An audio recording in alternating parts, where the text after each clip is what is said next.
Igneous rocks are rocks created by the cooling and solidification of underground magma or above ground lava. Some igneous rocks that are formed by magma or lava can be transported up to the surface by explosion from volcanoes or through magma transfer.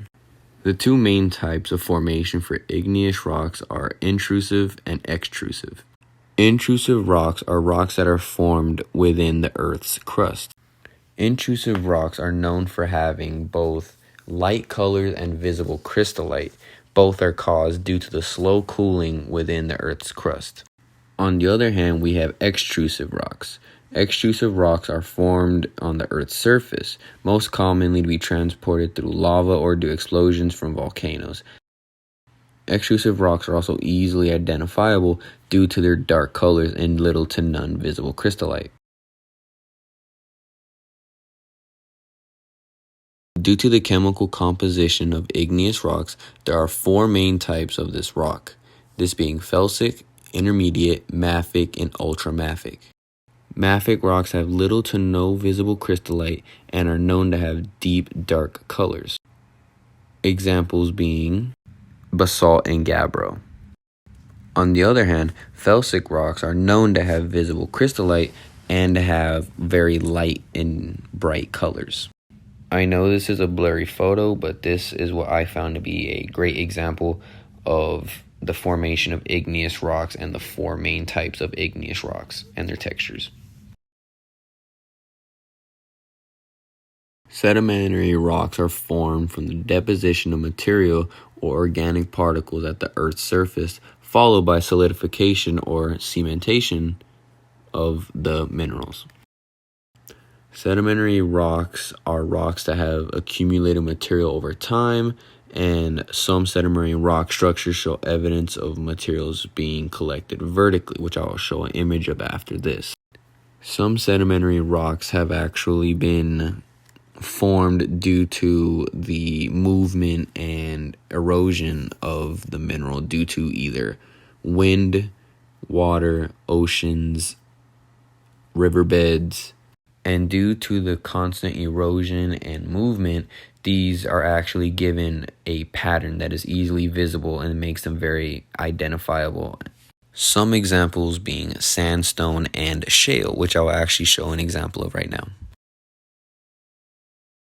This right here is an image of sandstone, which is a sedimentary rock that is formed underwater. If you actually look, you can see the layers due to the built-up material. And if you look at the top of the rock, you can actually see sort of a wavy look to it.